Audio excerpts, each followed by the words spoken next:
अस्सलामुअलैकुम my YouTube family, कैसे हैं आप सब लोग। आप सब लोगों को वेलकम टू किचन एक्सप्लोरर। और आज हम बनाने जा रहे हैं चंदन कबाब, वो भी मेरे स्टाइल में। तो जल्दी जल्दी इंग्रेडिएंट्स को देख लेते हैं।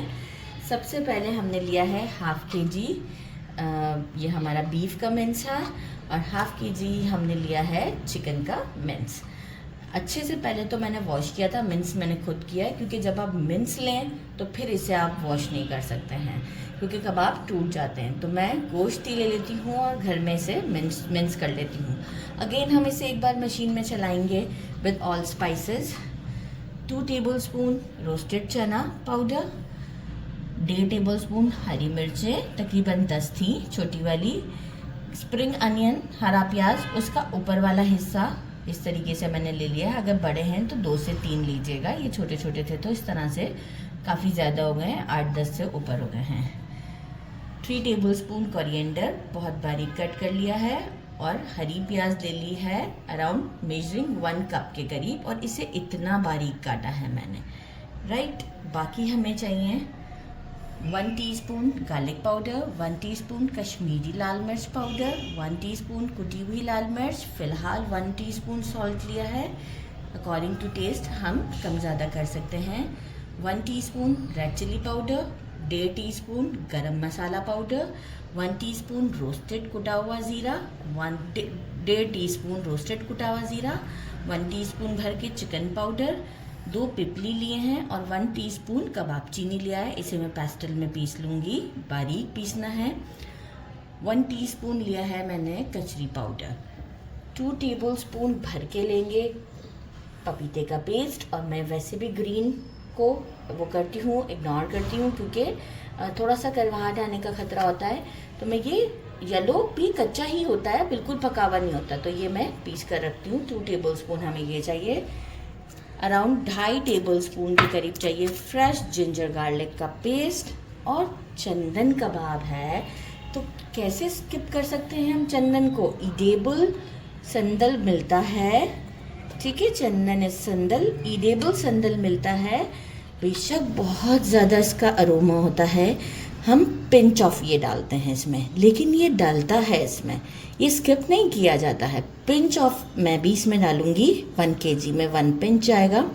और ये टेस्ट को यकीन माने, मैंने सिर्फ अभी से खोला है और खुशबू में आराम से इसकी मतलब बहुत ज़बरदस्त है। तो 1 पिंच ये नहीं स्किप कीजिएगा, चंदन कबाब। तो ये भी हम इसमें डालेंगे। और अराउंड 2 टेबलस्पून के करीब हम मस्टर्ड ऑयल डालते हैं। मस्टर्ड ऑयल नहीं है तो आप 2 टेबलस्पून घी ऐड कर दीजिएगा। अब मैं क्या करती हूँ, सबसे पहले जो है वो मिक्सी लूँगी अपना, और उसमें ये मिंस भी मैं ऐड कर देती हूँ, और सारे स्पाइसेस भी ऐड करके आपको शो करती हूँ। सिर्फ नहीं डालूँगी तो स्प्रिंग अनियन और कोरिएंडर नहीं डालूँगी, बाकी मतलब सारी चीज़ें मैं इसमें डाल दूँगी, इंक्लूडिंग लाइक लहसुन अदरक का पेस्ट भी, कच्चा पपीता, जो पिसी हुई चीज़ें हैं वो भी। सिर्फ 2 चीज़ें रोक रही हूँ, जो कि स्प्रिंग अनियन है और हमारा कोरिएंडर।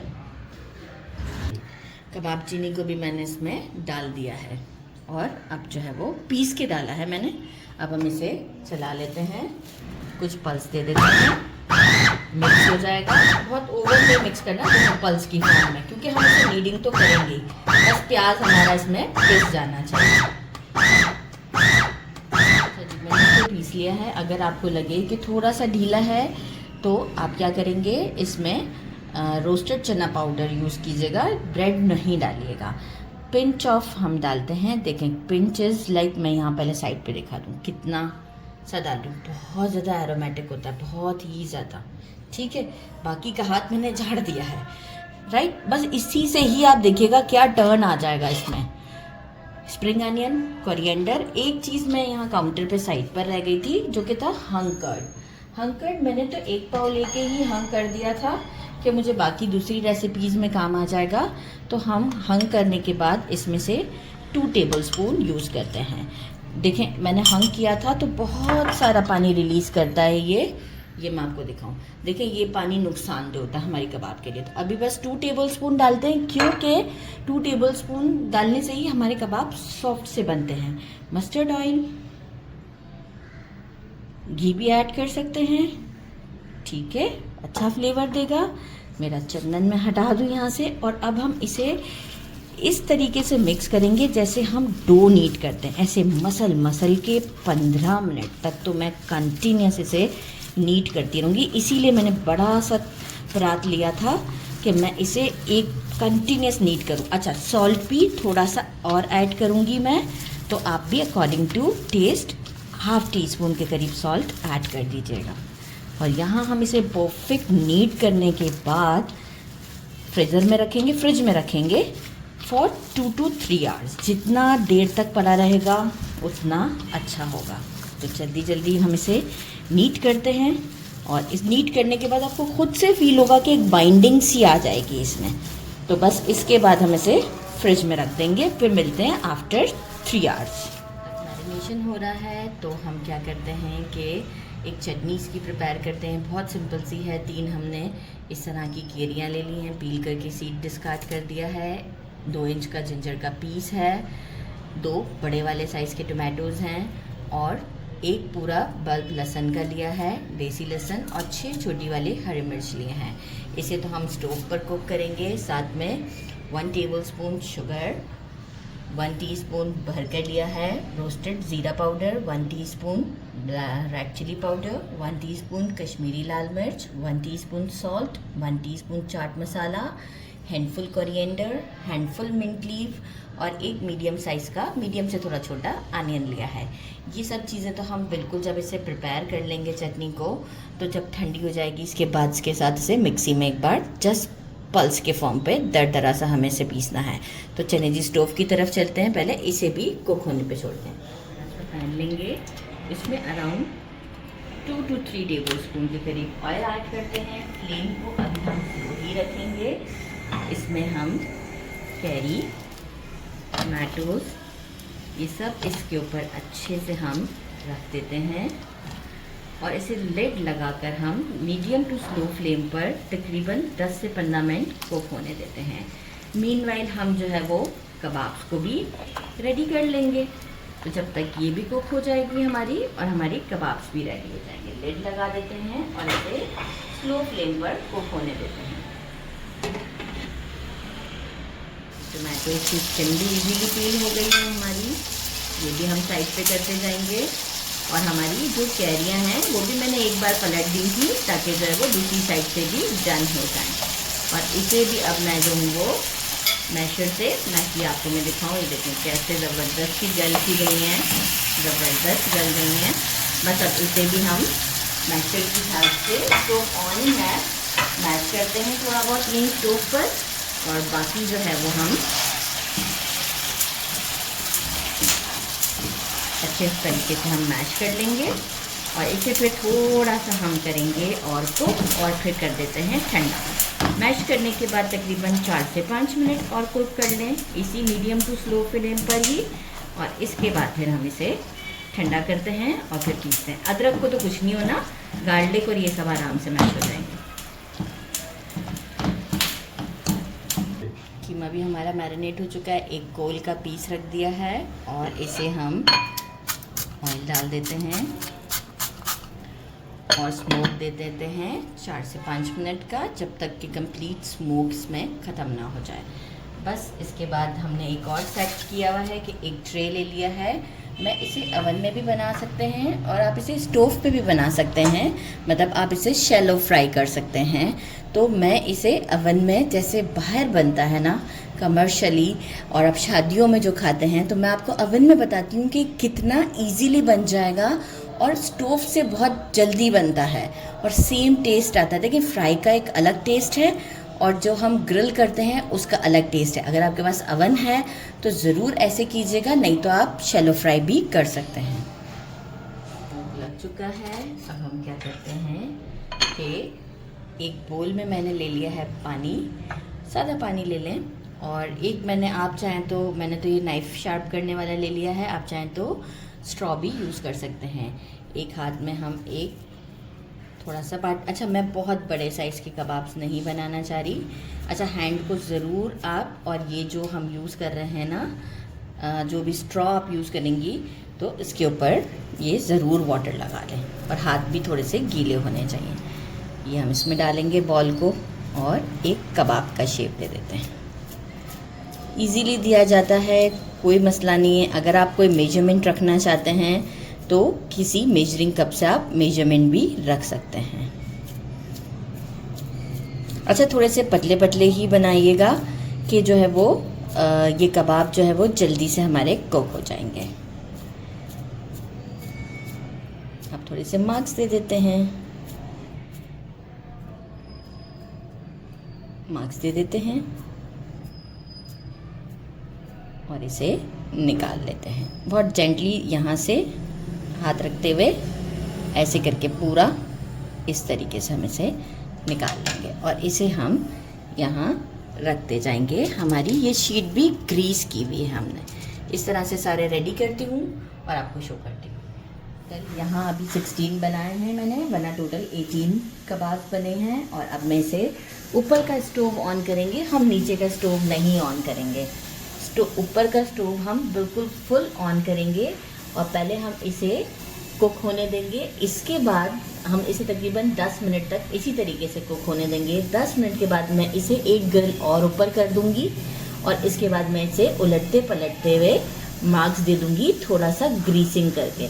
तो वो भी पार्ट में ज़रूर आपको दिखाऊंगी 10 मिनट्स के बाद कि अब हम इसे ऊपर करते हैं और ग्रीस करके फिर हम इसे कलर्स देंगे। अभी सिर्फ 10 मिनट मैंने बिल्कुल चेंज नहीं किया था, बाहर निकाल के आपको स्पेशली दिखा रही हूँ कि कबाब ने अपना शेप रिटेन कर लिया है। राइट, अब कोई प्रॉब्लम नहीं है, लेकिन अभी भी हमारा काम हम क्या करेंगे। अच्छा, मैं स्टोव पे भी दो मैंने बचा के रखे हैं, वो मैं ज़रूर आपको स्टोव पे बनाना दिखाऊंगी ताकि आपको एक आसानी सी हो जाए। अच्छा, आप कच्चे जो हमने कबाब प्रिपेयर किए थे ना, आप कच्चे कबाब भी प्रिपेयर करके फ्रीज़र में रख सकते हैं। डायरेक्ट आप इसे फ्राई करना चाहें तो फ्राई करें, या फिर आप इसे ये जो ग्रिल कर रही हूँ मैं, इस तरीके से ग्रिल कर रहे हैं, बारबेक्यू कर लें, जो भी आप कोल के ऊपर करना चाहते हैं। तो बस अभी मैं अगेन इसे सिर्फ 2 से 3 मिनट बिल्कुल ऊपर की तरफ रखूँगी और इसे मार्क दूंगी। देन फिर क्या करूँगी, मार्क देने के बाद अगेन एक बार बाहर निकाल के फ्लिप करके ब्रशिंग करके डायरेक्ट मार्क दूंगी, क्योंकि अब ये कुक हो चुके हुए हैं। राइट, तो इसे डालते हैं अगेन स्टोव में। ये डन हो चुके हुए हैं और अभी हम इसे आपको पहले एक फ्राई वाले 2 फ्राई करके बताते हैं, फिर डिश आउट पर आपसे बोलते हैं। और चटनी भी बाकी है अभी हमारी। 3 to 4 टेबलस्पून के करीब ऑयल डाल दिया है और फ्लेम को अब मैं जो हूँ वो पहले नहीं वो किया था मैंने, अब मैं इसे मीडियम पर रखूँगी। मीडियम टू स्लो के दरमियान, बहुत स्लो भी नहीं रखना है, मीडियम टू स्लो के दरमियान, क्योंकि जो है ये हमने इसमें कच्चा पपीता भी डाला हुआ है और कचरी भी डाली हुई है, तो ये अच्छे से कुक हो जाएंगे। बाकी सेकंड भी डाल देते हैं। वन साइड को तकरीबन 2 मिनट्स तक हम बिल्कुल टच नहीं करेंगे, फिर हम इसे टर्न करते रहेंगे और अच्छे से गोल्डन शेड आने तक फ्राई कर लेते हैं। तो हमारे दोनों प्रोसीजर से हो जाएगा। ये देखिए, उलटते पलटते सारे साइड्स को हमने गोल्डन कर लिया है इसके भी, और ये अच्छी तरीके से डन हो चुका हुआ है। और देखिए, कोई मॉइस्चर भी नहीं रिलीज़ किया, क्योंकि हमने इसके अंदर जो है वो क्या कहते हैं, वो सत्तू पाउडर, चने का पाउडर डाला है। ठीक है, बस अब हम इसे प्लेट में निकाल लेते हैं। ये हमारे रेडी हैं। तो इसके बाद अब जो है वो चटनी को प्रिपेयर करते हैं और फटाफट चलते हैं डिश आउट की तरफ। इसे ज़रा सा मैं और मार्क्स दे देती हूँ इसकी तरह, और बस फिर डिश आउट पर मिलेंगे चटनी के साथ। यह है जो मिक्सचर था हमारा चटनी का, और कोरिएंडर, मिंट लीव्स, और जो हमारी अनियंस हैं, और हमारे जो स्पाइसेस हैं। अच्छा, स्पाइसेस अकॉर्डिंग टू टेस्ट, अगर आपको कम ज़्यादा कुछ लग रहा हो ना, तो आप जो है वो इसमें कुटी हुई लाल मिर्च एंड में यूज़ कर सकते हैं। तो मैं भी चेक करूँगी कि अगर मुझे लगा, ये सारी देखें चीज़ें मैं इसमें डाल देती हूँ, इंक्लूडेड ऑल स्पाइसेस। शुगर को मैंने थोड़ी देर पहले निकाल लिया था, थोड़ा सा क्रिस्टलाइन फॉर्म पे आ गई है, इसे मैं डाल देती हूँ। और पल्सेस की फॉर्म में मैं इसे चलाऊँगी, बिल्कुल फाइन चटनी नहीं करनी है, थोड़ी सी दानेदार रहेगी। तो बस आप शुगर की जगह पे ब्राउन शुगर भी यूज़ कर सकते हैं। इसे मैं डाल देती हूँ, थोड़ा सा स्क्रैप करना पड़ेगा, और ये हो गया स्क्रैप। सेटअप तो मैं बहुत जल्दी लगा लेती हूँ, लेकिन ये है कि स्टेप बाय स्टेप काम करने में थोड़े से टाइम लग जाता है। एक वीडियो बनाने में बहुत मेहनत लगती है, आप तक पहुँचाने में पल्सेस देते हैं और आपको शो करते हैं। डिश डिश आउट कर दिया है मैंने इसे, आप लोग चेक कर सकते हैं। चटनी का भी आप टेक्सचर चेक कर लें। यहाँ पर ये देखिए कैसा दरदरा सा है, और यकीन माने कोई स्पाइस ऐड करने की ज़रूरत नहीं है। चटनी बहुत ज़्यादा टेस्टी है, ट्राई करते हैं। अच्छा, ये पहले जो मैंने स्टोव पर फ्राई किए थे ऑयल में, ये वो कबाब हैं, राइट, सेम टेक्सचर है। और ये मैंने अवन में किए हैं, सेम टेक्सचर है। तो ट्राई करते हैं। बिस्मिल्लाहिर्रहमानिर्रहीम। पराठे गर्मा गर्म मंगवा लिए हैं मैंने, सॉफ्ट, आपको आइडिया हो होगा, जूसी विद दिस चटनी। बिस्मिल्लाहिर्रहमानिर्रहीम। और अनियन तो बनता ही है, अनियन के बगैर तो नहीं खाना मुझे। ज़रूर ट्राई कीजिएगा, बहुत ज़्यादा टेस्टी है। मेरे चैनल को लाइक और सब्सक्राइब करना नहीं भूलिएगा। अपना ख्याल रखिएगा। अल्लाह हाफ़िज़।